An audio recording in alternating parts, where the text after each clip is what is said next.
napapansin sa iyong mga kapaligiran.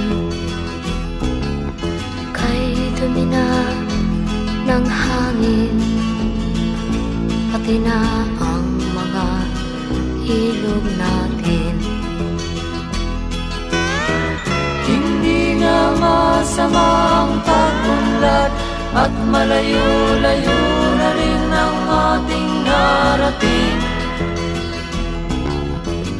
Ngunit masdan mo ang tubig sa dagat, dati kulay asul, ngayon'y naging itim.